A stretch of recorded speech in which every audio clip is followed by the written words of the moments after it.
கடலூர் செய்தியாளர் ஸ்ரீதரிடம் பேசலாம். ஸ்ரீதர், நீங்க நேற்று மாலையிலிருந்தே தொடர்ந்து மழை தொடர்பான விவரங்களை வழங்கிக்கிட்டு இருக்கீங்க. இப்ப கடலூர்ல நீங்க கடற்கரையில இருக்கிறீங்க. நேற்று இரவிலிருந்து அங்க கடல் சீற்றம் அதிகமாக காணப்படுவதாக பார்த்தோம். தரைக்காற்றினுடைய வேகம் அதிகமாக இருக்கிறத பார்த்தோம். மணிக்கு 50 கிலோமீட்டர் வேகத்துல வீசி கொண்டிருக்கிறதா பதிவு பண்ணியிருந்தீங்க. அங்க இருக்கக்கூடிய கடலோர காவல் படையினர்கிட்டயுமே நீங்க பேசியிருந்தீங்க. தற்போது அங்க களநிலை என்னவாக இருக்கிறது? கடலூர்ல கடல் சீற்றம் அதிகமாக காணப்படுகிறதா? மழையினுடைய தாக்கம் எவ்வாறு இருக்கிறது?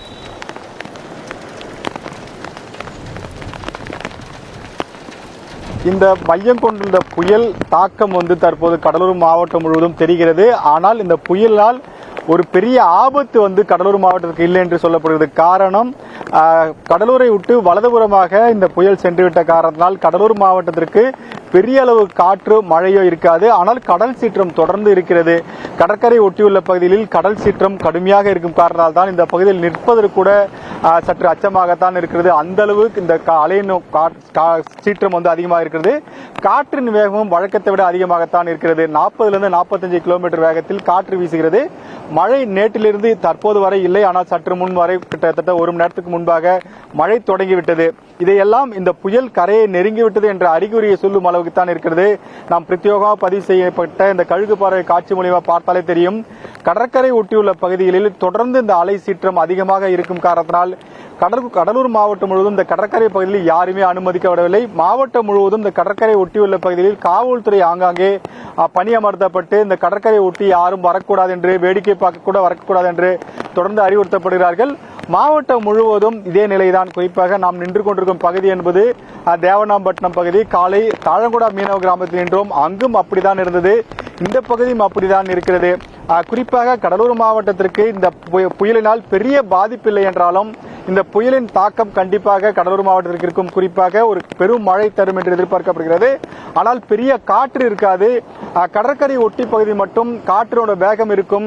அலையின் சீற்றம் மட்டும் தொடர்ந்து குறையாமல் இருக்கிறது. ஆனால் இன்று காலையை பார்த்தோம் என்றால் அலையின் சீற்றம் கிட்டத்தட்ட 4 மீட்டர் உயரத்திற்கு இருந்தது. ஆனால் இப்போதும் அதே நிலை மட்டும்தான் சொல்லலாம்.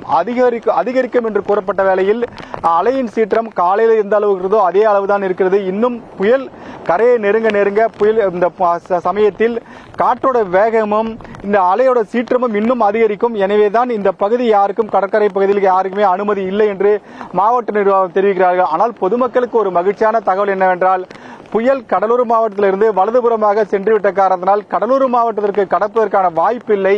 புதுவைக்கு மேலே கல்பாக்கத்துக்குள்ளே தான் இந்த புயலின் தாக்கம் அதிகமாக இருக்கும் என்று சொல்லப்படுகிறது. எனவே கடலூர் மக்கள் கொஞ்சம் பெருமூச்சு விடலாம், அதை நிம்மதி பெருமூச்சு விடலாம் என்று கூட சொல்லலாம். அந்த அளவுக்கு இந்த புயலின் தாக்கம் கடலூர் மாவட்டத்திற்கு பெரிய அளவுக்கு பண்ணாது.